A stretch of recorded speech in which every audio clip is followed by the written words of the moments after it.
help if I turned my mic on, wouldn't it? Makes a difference. They work better that way, I've heard. The funny thing about that award that Hunter won, that Mary was talking about, is he works as a career ambassador at the Career Center at St. Ambrose, and he said that one day last week his boss said to him, "Are you free at 6 o'clock tonight?" And he said, yeah. She said, "Well, there's an award ceremony." And he said, "Okay." And she said, "You're winning an award, can you come?" Yeah. So this second semester freshman kid wins this university-wide leadership award. I don't know about any of you, but when I was a second semester freshman, I was still trying to find my way around the campus and not flunk out of school. And here he's winning these things, pretty awesome stuff.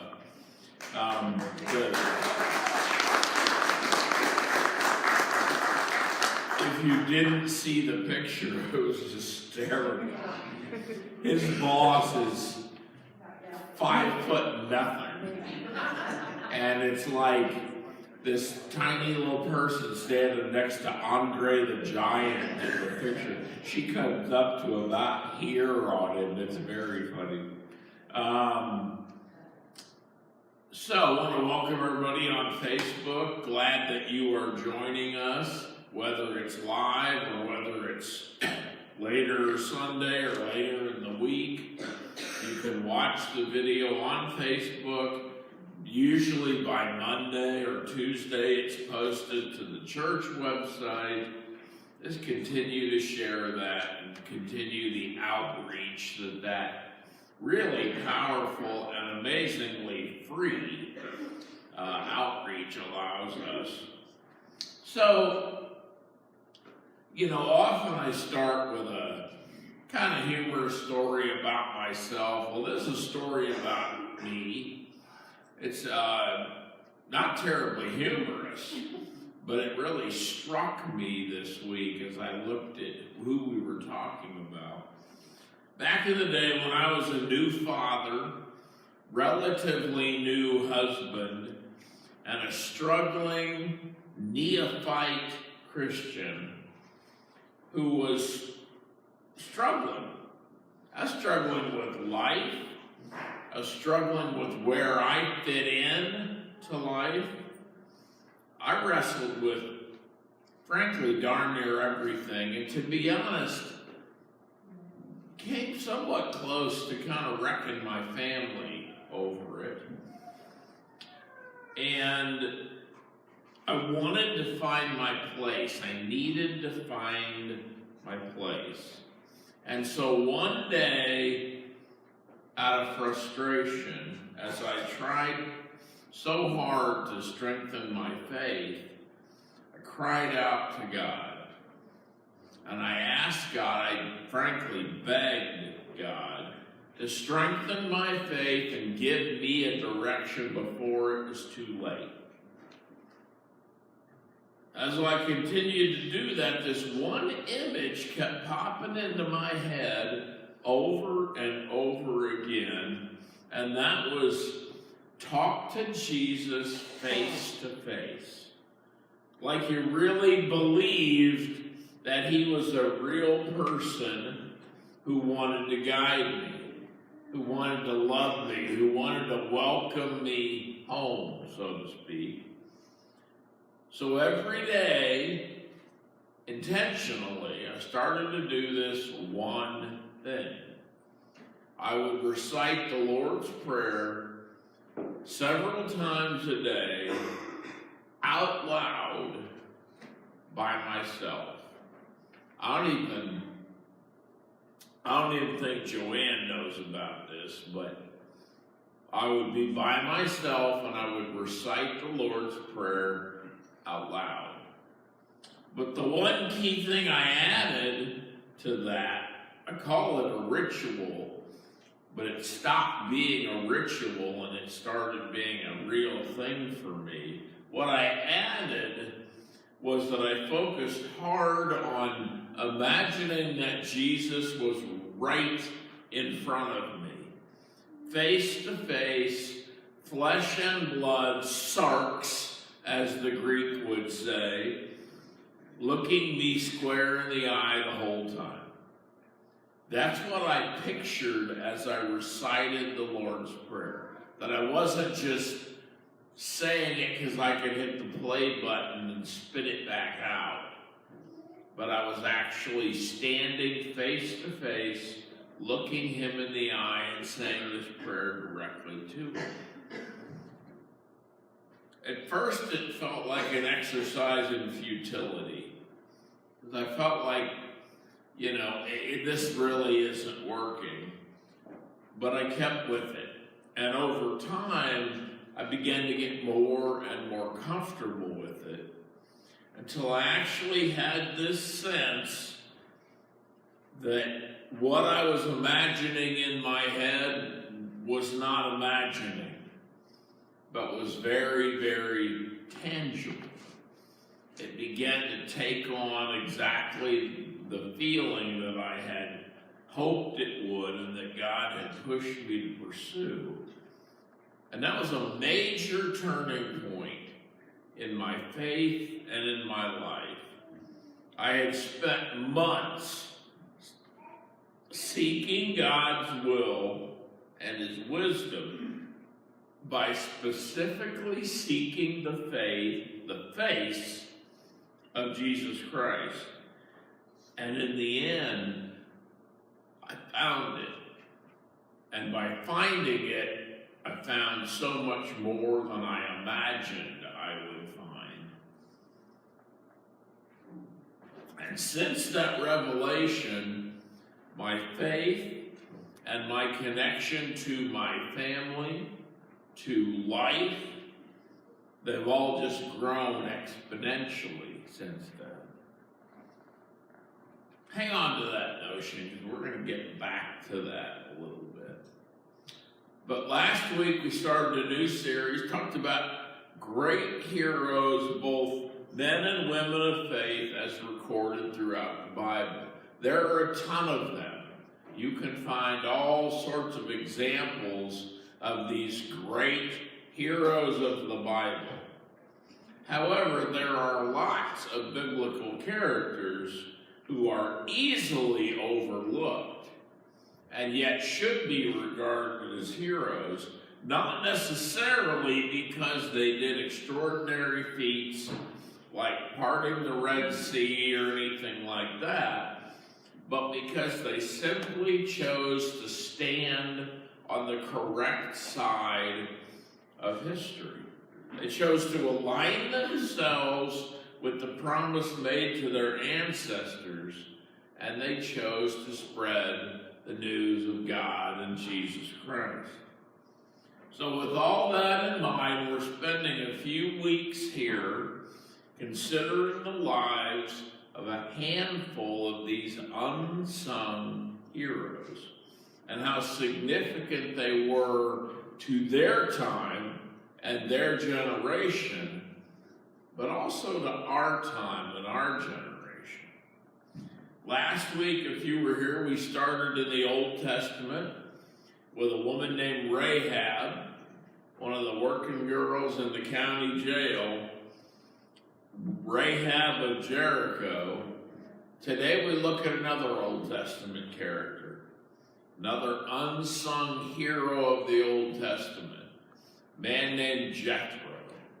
And that leads us to today's scripture, which is found in the second book of the Old Testament, Exodus, chapter 18. Hear these words. Now Jethro, the priest of Midian and father-in-law of Moses, heard of everything God had done for Moses and for his people Israel, and how the Lord had brought Israel out of Egypt. After Moses had sent away his wife, Zipporah, his father-in-law Jethro received her and her 2 sons. One son was named Gershom, for Moses said, I have become a foreigner in a foreign land. And the other was named Eleazar, where he said, "My father's God was my helper. He saved me from the sword of Pharaoh." Jethro, Moses' father-in-law, together with Moses' son and wife, came to him in the wilderness, where he was camped near the mountain of God. Jethro had sent word to him, "I, your father-in-law Jethro, am coming to you with your wife and her 2 sons." So Moses went out to greet his father-in-law and bowed down and kissed him. They greeted each other and then went into the tent. Moses told his father-in-law about everything the Lord had done to Pharaoh and the Egyptians for Israel's sake, and about all the hardship that they had met along the way, and how the Lord had saved them. Jethro was delighted to hear about all the good things the Lord had done for Israel in rescuing them from the hand of the Egyptians, and he said, "Praise be to the Lord, who rescued you from the hand of the Egyptians and of Pharaoh, and who rescued the people from the hand of the Egyptians. Now I know that the Lord is greater than all other gods, for he did this to those who had treated Israel arrogantly." Then Jethro, Moses' father-in-law, brought a burnt offering and other sacrifices to God. And Aaron came with all the elders of Israel to eat a meal with Moses' father-in-law in the presence of God. Now, if you know or remember the story of Moses, he is the adopted prince of Egypt. By the way, the animated movie Prince of Egypt, while I will be honest, takes a little liberty here and there with the story, I think one of the best movies ever about Moses. Even though it's animated, the story is powerful, the music is good. If you get a chance to see that, Val Kilmer is the voice of Moses, but a powerful version of the story. But if you remember Moses' story, he is the adopted prince of Egypt. He is Pharaoh's son in this sense, but he's also the biological child of Hebrew slaves. An odd pairing, to say the least. And as he grows, he becomes more and more troubled by the treatment he sees the Hebrews getting at the hand of the Egyptians. And the odd thing is, at that point, he doesn't realize his own heritage. You know, he was adopted by Pharaoh as a baby, so he doesn't really know what his heritage is at this point in the story. But one day, as a prince of Egypt, he is out and he sees yet another example of an Egyptian mistreating one of the Hebrew slaves, and in an attempt to stop it, he kills the Egyptian guard. Well, he is terrified for his own life, and so, without hesitation, he heads off into the desert to get away from the wrath of his adopted father. And while he's out there wandering around, he comes in contact with this Bedouin tribe ruled by a wise man named Jethro. I've always found it a little ironic that one of the wiser men in the Bible is named Jethro, and then you got the Jethro from the Beverly Hillbillies. I don't think there's a connection there. But over time, Moses falls in love with one of Jethro's daughters. Her name is Zipporah. And he lives among them, and he becomes one of them. He becomes a shepherd, and he lives their life. And then he is called by God through the burning bush. He goes back to Egypt, sent by God, to save his people and lead them out of bondage. So that's the story thus far. He struggles with his call. He struggles with his relationship with his adopted brother, who is now Pharaoh. And he is overwhelmed by the task that God has laid before him. Because everybody who has a problem, all of the Hebrews who have a problem, they come to Moses and want him to sort things out for them. So he calls for, well, he goes out into the desert to kind of meditate. And Jethro brings Zipporah and Moses' sons to meet him, as we heard in the passage that Joanne read. And Moses seeks his father-in-law's counsel. So Jethro offers his wisdom. And his wisdom is built around encouraging Moses, and I quote, to divide the responsibilities into tens, 50s, hundreds, and thousands. Divide the responsibilities and reduce his leadership burden and delegate to other Hebrews, delegate to his people some of his responsibilities. And then Jethro adds these words: God will direct you, and you will be able to endure, and all these people also will go to their place of peace. So Moses takes Jethro's sage advice to heart, allowing Moses not to be held up and bogged down by every little trivial matter that comes up, but rather have a better system in place where people work things out for and amongst themselves. So he delegates, and that allows him in the end to lead his people out of bondage and toward the promised land. So think about that advice. Divide your responsibilities into tens, 50s, hundreds, and thousands. Boy, that sounds like good advice. In a recent sermon, I asked you all, how do you eat an elephant? And you all said, one bite at a time. Same principle. I mean, it's the same principle. Break down the problem. Spread it out. Take it one piece at a time.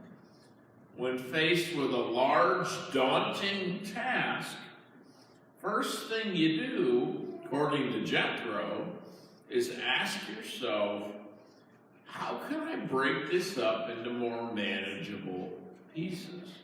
50s and hundreds and thousands.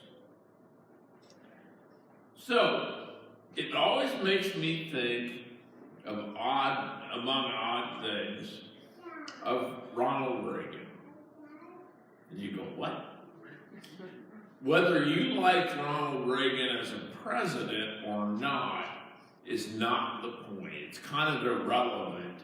But I bring him up because I think one of the best things he ever did as a leader was he was able to identify his strengths and his weaknesses.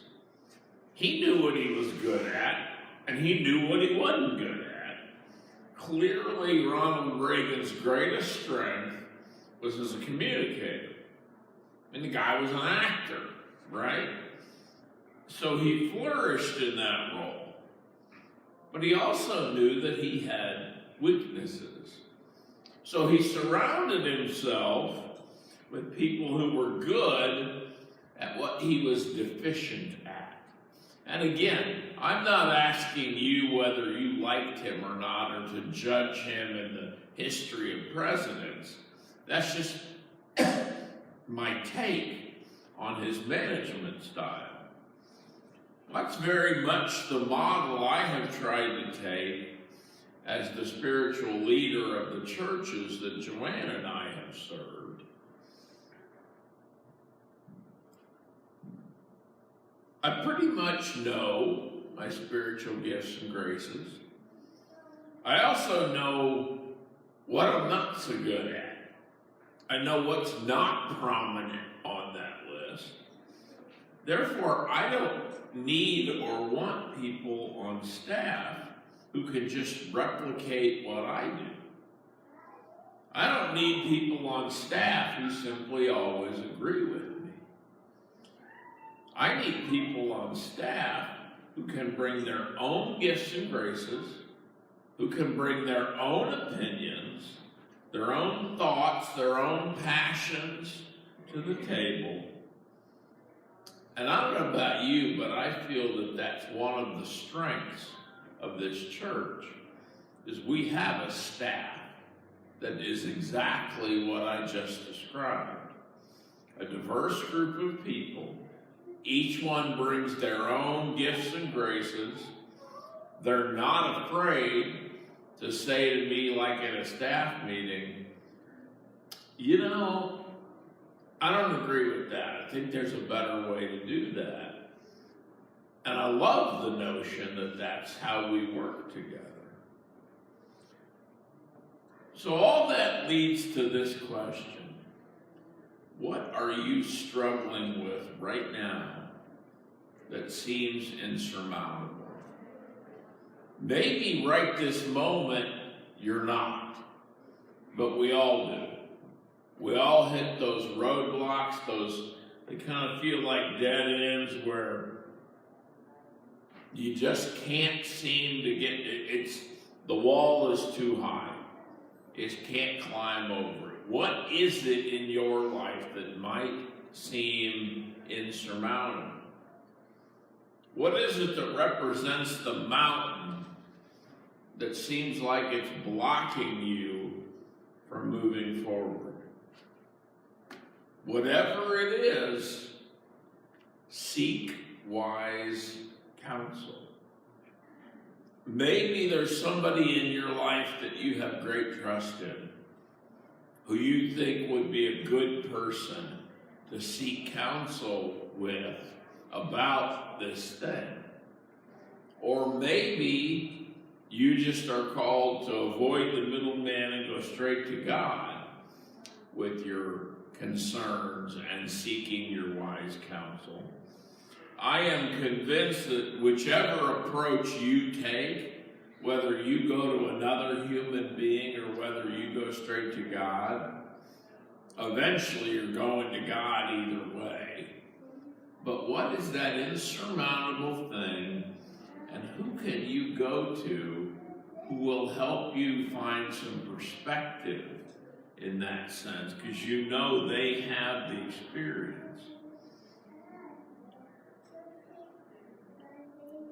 Well, whoever it is, however it is, here's my encouragement. Seek it out. Don't just stand back and wait and hope that somebody comes to you and says, I bet you're struggling, I have some suggestions. Or stand back and wait for God. Often God is saying, I'm right here, reach out. But whatever it is, don't just stand back and wait for it to happen. Go looking for it. Ask, seek God, again, through himself or through someone else as an intermediary. But when you do, you got to be willing to hear it. And often, what you hear is not what you wanted to hear. Often. And you got to be willing to say, okay, I invested in looking for this information. I'm going to accept what God has sent me. All too often we go and God says, well, here it is. And we go, yeah, that wasn't what I was looking for. And we just keep carrying the burden. If you're willing to look, you got to be willing to hear it. You got to discern it. You got to wrestle with it. Remember my story about saying the Lord's Prayer face to face to Jesus and how that didn't work overnight. I wrestled with it. You got to be willing to wrestle with it and stick with it and pursue it. And then you got to apply it. You got to hear it. You got to discern it. You got to wrestle with it. And then you got to apply it to your life. And as I said, even if it's not what you wanted to hear, I would argue especially if it's not what you wanted to hear, trust it. Trust it. If you truly went seeking God's discernment, you gotta have trust in it. So especially if you hear it, you go, wow, that is not what I thought. But what you and I think often is what's not working. Well, if what I'm thinking is not working, why would I not give what God's thinking a shot? Because I certainly haven't come up with anything better for myself. But whatever it is, trust it, apply it, build around it, and then commit to it. That's exactly what Moses did. And in the end, he led the people out of bondage and on the road to the promised land. Would you pray with me? Father God, I thank you for Jethro. Thank you for his wisdom. And I thank you that this seemingly nomadic shepherd leader has this deep wisdom about him. Thank you for that example. Because it reminds me, Lord, that whether we are seeking somebody around us who we trust and we think will offer us helpful counsel, or whether we are coming directly to you, same thing. Yeah, all roads lead to you, God. So I thank you for Jethro's story. Thank you for the counsel that he gave Moses. Frankly, the counsel that you gave Moses through him. And I thank you that it led to Moses leading those people out of bondage. Things didn't always go perfectly after that at all. But Moses took your advice and he was able to help free his people. So as we turn toward a time of offering, Lord, I pray that you would help us seek your wisdom. Help us look for those people in our lives who can give us a sense of discernment. Help us recognize it, wrestle with it, and apply it. And as we give back to you now, I pray you find great joy in these gifts, Lord. These gifts are not about guilt or responsibility. They're about joy and thanksgiving. When we meet as a finance committee, we're very honest about where we're at, where we should be, and where we need to be, and how we hopefully can get there yet this year. We're very honest about those things. But we're also full of hope and full of joy when we meet as a finance committee. We don't wallow in the fact that we are behind in giving. We celebrate the fact that you give us the opportunity to give, and that we continue as a church to find ways to overwhelmingly support so much right now. So Lord, just give us that peace and that joy that comes through the ability to help connect people to you.